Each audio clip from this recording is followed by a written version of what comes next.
This is Florence in the danger.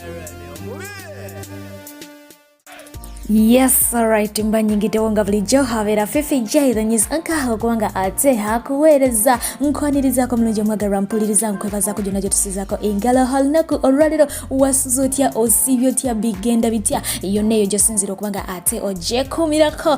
kabakadde kakubanga ate nkufa bakula n'olugamba lwaffe olugenda maaso okubanga ate lutambula ku ba celebrities baffe mu ggwanga lyati Uganda era nga ngenda tutandikira ku baagalana ababiri abali bakava mu mikolo era nga gibawunyako balina muhane mona omukulu amanyiddwa nga Raymond Muginyi ne mukyala amanyiddwa nga Rita Kanya abakozi ku NTV agaliwo gali nti basuubira bano boolaba maama ne taata tusuubire essaawa yonna yes bajja kubanga ate batuwaka baby twogera kubanga ate tubateeka musala buli kibi kibatambulira bulungi ne bakanare nabo bagendera buki bulungi nyanyiri ddala okudda ku mwana mulenzi amanyiddwa nga Ben Ganta yes ono yagudde dda mu bintu mwana mulenzi ono bageze maaso kubanga ate bamunominatinga mu 7th edition of Africa Entertainment Awards USA era nga bamutadde mu category ya best reggae stroke dancehall artist mugende mu maaso kubanga ate mukola kimu mu voting yavudde dda nagenda maaso kubanga ate ayisaawo okusaba kwe mulonde ate nga munange tebamunominatinze yekka bagenze maaso kubanga ate banominatinga ne bana balenzi abamanyiddwa nga ba B2C soldiers mu mpaka ezo zennyene era nga bo babalondedde mu category eya best duo stroke group okitegeera bekintu bakifa bakudde bakiruddemu ebbanga nga bayimbira wamu kakati ndowooza ye group y'abayimbi gye twasigazaawo sofa mu ggwanga lya Uganda ekyayimiridde so mugende mu maaso kubanga ate mubayirawo mubiri mulonde kubanga empaka ziri very stiff zirimu abanene bangi okukamala wabula nga atera ku side y'emwana mulenzi amanyiddwa nga Mr. Lee owa B2C soldiers amawulire genzemba wawa neno lwe lugambo lugenda maaso kubanga ate lutambula nga lugamba nti bekwasaganya n'omukyala amanyiddwa nga Diana n'abatanze wabula nga ate waliwo ba concerned social media in-laws omu yavudde nagenda maaso kubanga ate ayingirako mu box ya munnamawulire omu n'amuyirako bwino n'amugamba ebyemugamba nti Mr. Lee agenda maaso kubanga ate aswampata Diana n'abatanze mwandibanga temubitegeera ekiriwo kiri nti oyo Mr. Lee alina omukyala oyo nga yamuyuwamu buli kimu amuwa buli kimu era omukyala bamuyita ani okitegeera agamba nti omukyala oyo yamugulira emmotoka kika kya Kruger bw'ate nagenda maaso kubanga ate amugulira n'emmotoka kika kya Kawundo ate oko nagenda maaso kubanga ate munange amuyirako n'ennyumba bw'atyo n'ategeeza nti kaakati wenjogeera mwana mulenzi oyo tasobola kwetantala nagenda maaso kubanga ate akwana omuntu omulala yenna ani yamwagala ebitenkanika ani amutaddemu ssente nnyingi ani amukoledde buli kimu era nti ne lumu ani lwe yali amukyawa mwana mulenzi oyo yafukamira ku mavivi n'agamba ani tondekaawo olwo lugambo lugenda maaso kubanga ate lutambula katusuubire nti oba bituufu naye nga byo basazeewo kubanga munange babitaja yes twagenze maaso kubanga ate tulaba omukulu amanyiddwa nga Big Size mwite bebe cool ng'agenda maaso kubanga ate ategeeza ensi nti temuyina kubanga mumugeraageranya ku mukulu amanyiddwa nga Diamond Platnumz bwe kituuka mu byobugagga nnyumba biki ebyetwala tugende ye yakola ki yayitawo dda Diamond Platnumz n'agamba osaga wenjogere essaawa eno akatambi kagenda maaso kubanga ate katambula ku social media nga kalaga ebyobugagga bya Diamond Platnumz omuli ennyumba ye bebe cool gye yayisa akayumbayumba n'obukabadakabada gattako n'amamotoka agamu kwago gaalina. Diamond Platinum shows off his cars and house. Fucking miss you, babe. You know, it's been a while, my darling. Come here, bitch. I've been missing you. Oh. Fuck this fucking a lot. Ooh la la. I fucking miss this place, man. What's fucking wrong with my poop? What's wrong with my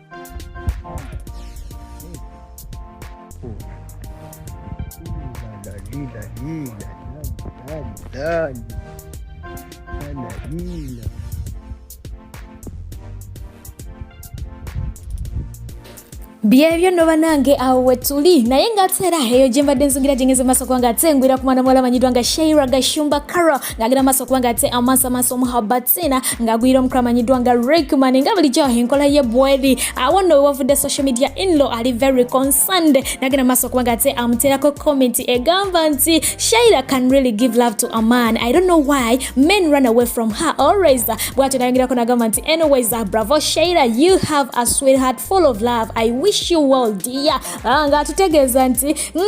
Shaida agaba muhabbatina aguwa abasajja naye simanyi lwaki abasajja bateekako njabala buli kiseera okitegeera bw'ati nagenda maaso kubanga ate amugamba nti anyways nkwagaliza buwanguzi kubanga olina omutima omulungi nkwagaliza bisima byerere. Shaida nagenda maaso kubanga ate aseka n'amugamba nti lol I don't remember any man running away from me though. Bw'ati n'amaliriza nga kanuddo tuso nagenda maaso kubanga ate amaliriza kiwuzi kanga agamba do your research okitegeera yamugambye agenda akola okunoonyereza kubanga ye omulundi gwe gwasembayo kubanga jjukira tajjukira musajja yenna kubanga ate amuddukako mbufunze ye yagenda maaso kubanga ate akola ki asuula waawo kasita ebibye bibanga bikoze ki biwedde ng'alekawo ng'ateekako njabala naye nga amutegeeza agenda abeere ng'ate akola okunoonyereza ye Sheila tebamusuulawo ye yakola ki yasuulawo. Nkugambye levo ziri ku social media wali wonna era tubadde tukyali awo alwabadde lunaku lwaggulo omukyala amanyiddwa nga Jamirah Kalungi n'agenda maaso kubanga ate alumbibwa bupya gye buvuddeko yagenda maaso kubanga ate akola ka challenge kaba ex bange bonna bafa nga yero omukyala amanyiddwa nga Florence nampijja omukulu amanyiddwa nga Chris Evans Kowesa teyalutumidde mwana n'agenda maaso kubanga ate ajjayo akatambyako n'akateeka wali yali ku Facebook page ye n'agamba nti so bulijjo nafadda muzimu gwe gwayimbye oluyimba lwewebale ensi enzibu nyabo Jami manya nti ensi ekyuka n'agenda maaso kubanga ate akolima yenga ex okitegeera ate Jamirah nagenda maaso kubanga ate postinga nagamba nti I just love the woman in me, I love the confidence in me, when I'm done with something I'm always done with it, no one like me. Bwati wegezi maaso kubanga ate atutegeeza nti ye ayagala omukazi ali mu ye okitegeera alina confidence ye wamala ekintu aba akimaze takiddira teri muntu alinga ye okitegeera so no ezo ze level zigenda maaso kubanga ate zitambula wali eri ku social media. Ata wonga tuvuddewo tuze kumana muliza amanyiddwa nga Kaize yagenze maaso kubanga ate atuwa bufaananyi obwo bw'olabako nagenda maaso kubanga ate ateekako caption egamba nti handsome boys we still exist good night. Bw'ati yagenze maaso kubanga ate atutegeeza nti abalenzi abalungi munange tukyaliyo nnyo nnyini ddala ba social media in-laws bagenze maaso kubanga ate bakola ki batabuka. Omu yagenze maaso kubanga ate amutegeeza nti try to respect the word handsome please. We yamutegezeza ono namubuuza did you say handsome unless it turned to the opposite, remember yourself in the blue suit jayogerako ye suit eri ey'omukitalya era nga bagenze maaso kubanga ate munange bagreedinga awo obufaananye ne batandika okubanga babujjayo handsome rest in peace filters bagenze maaso kubanga ate bamukolako efujjo the word handsome lost meaning bagenze maaso kubanga bakolera ddala efujjo just asking since when have you ever been with the pink lips wabula mutukozeeko nnyo efujjo nezifilta zammwe bwe batyo bamubuuziza nti kuva ddingo olina emimwa gya pink kugambye bagenze maaso kubanga ate bayagula omukrono amanyiddwa nga Kaize olw'okuba nti yakozeseza akagambo handsome. Ate ye beautiful spice Diana yavuddeyo n'agenda maaso kubanga ate munange asiima abayimbi abakawo kaddamu bemugenda maaso kubanga ate muyita faded artist ne mutyobola ne mujjoga ne muvuma baggwako biki naye nga ate munange baali babasanyisizaako baali bakubye ku buyimba obubajja mu nnaku baali bakubye ku buyimba bwe mwakuba ku mikolo gyammwe naye nga kati essaawa eno mwagala kubanga mubasimulizaako bisoto ye baby girl agenze maaso kubanga ate munange abasiima. Bannange nina ekintu kibadde kinnumya omutwe okumala ebbanga mu butuufu naye leero kansibe omutima nkibagambe bannange kinnumye n'enguma naye leero kankyogereko kikwatagana ku bayimbi abaatusooka mu music industry ye Uganda. Bw'otunuulya ennyimba ze baayimbanga naffe ze tuyimba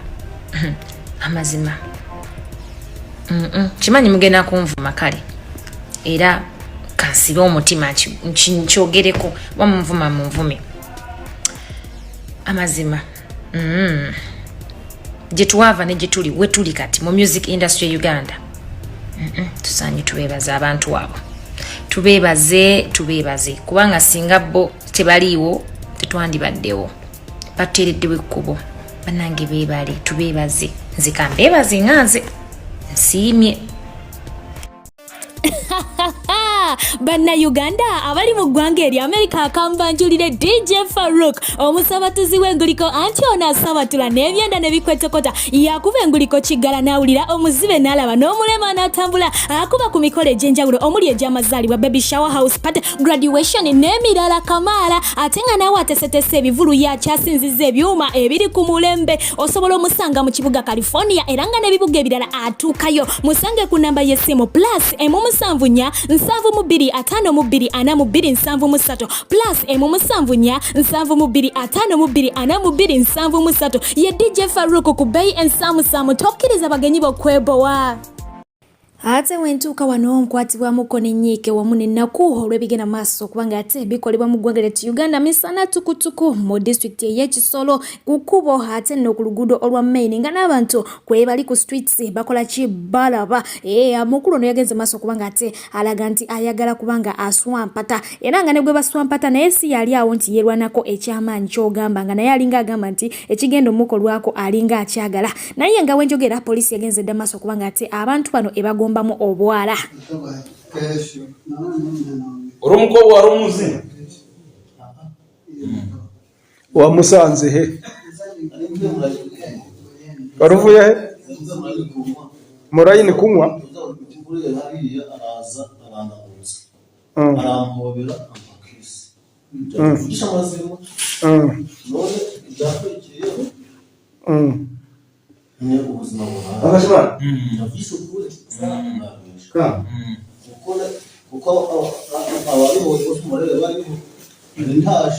kumanywa mweza zingahe zarya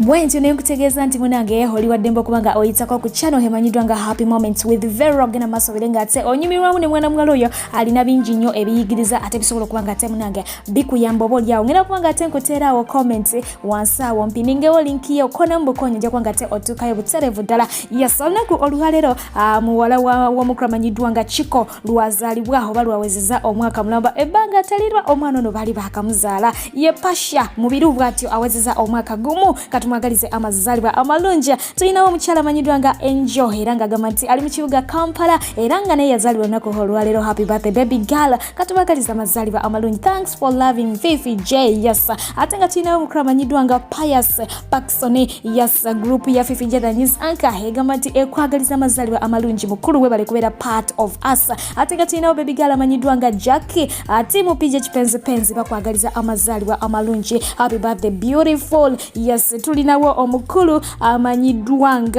nga ni Darius onamwagaliza amazaalibwa amalungi si mulala ye mukyala amanyiddwa nga Peace Lil agamba nti akwagala ebitenkanika happy birthday baby boy ate nga ye omukyala ono Nalongo Denise okuvaawo Belgium we bali kujekumirako bangambye nti oyagala Fifi J thanks for loving me mama I love you back yes nkulamusizaako nyonyini ddala ate ye omukyala amanyiddwa nga Fatuma okuvaawo Saudi Arabia agamba nti atumirako omwagalwa we ba omulungi amanyiddwa nga Abe Muwanga akwagala ebitenkanika taata w'abaana yes nyongera okujjukiza nti tulinawo neighbor series gena masobere nga ate ozekanya okuvira ddala ku episode esooka okutuukira ddala we bali kati naye nga ngenda kubanga nkulekera omukyala amanyiddwa nga Brenda Mouse fena bwe tumanyi obulungi nti neekolera jange gye buvuddeko awo omukulu amanyiddwa nga before yavaayo nga ayagala okuba nti akyusa obulamu bw'omukyala ono ave mu egyo emirimu gya Neeko ate abeeko emirimu emirala gyagenda maaso okubanga ate akwasaganya omukyalo ono kyakola ki kyeyagaana kakati nageze maaso okubanga ate akoowola bakyala banne mu bufunze akunga abayita mugende mbenga mukola ate takomyawo nagenda maaso okubanga ategeeza mmwe mwenna abamuwabula mubeeko we mukoma Mkwano ogambye oyagala kukola naye toyina sente oyagala kola mulimo ki ne sente nyingi okujja wano e Dubai just million 3.5 nojja n'okola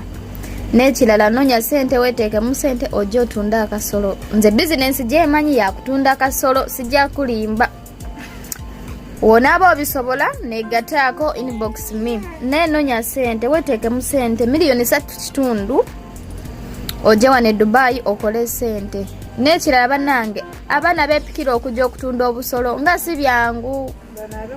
muje nga munaabye ku ddagala, muje munaabye ku ddagala, mugende wa mama Fiina abawe ku mukisa. Muje mukole ki, muje mutunde obusolo butambule. Naye wonaava e Uganda nga tonaabye ku ddagala, obusolo tebugenda atambula. Mukitegeera? Nze mbabuulira, teri bizinesi etali muloosi, ate n'ekirala Mukama ayamba yeeyambye. Sooka ogende wa mama Fiina onaabe ku ddagala, ojja otunde akasolo okube bbulaaka okikube. Naate njagala kujjukiza si bunaku mb'okola obusolo sometimes nabwo buddiba novaayo nga tofune akubuuza wadde olina emyaka emeka, naye ekisingako nova Uganda ng'onaabye ku ddagala. Wama jangu tukole. Obusolo buli mu ssente, obusolo buli mu ssente. Jangu wama, toli mwavu, omutwe gwo gwe mwavu. Jangu otunda akasolo, ova ku bigambo, naye jangu ng'onaabye ku ddagala, ng'onaabye kayayaana, otuuke wano abasajja bakulwanira. Okitegeera? Nze wano e Dubai wendi wonaafuna sente za tiketi visa biki ng'okola inbox, nze nja kunona ku airport kubulire buli kimu engeri gye tutundamu akasolo. Naye jangu ng'onaabye ku ddagala, funa eddagala ly'omukisa. Okitegeera mukwano? Byebyo. Mugambako Katonda simumanyi, ye woba omumanyi mulete muzine. Nati mwefuulanya ababuuliro bamwefuulanya abagenda kunzijukiza Katonda. Mundeetere muzine. Ani amanyi Katonda? Waliwo mumitinzeeko mizigwe. Kyokka ngenze ku akawunti ye nga mukazi munange.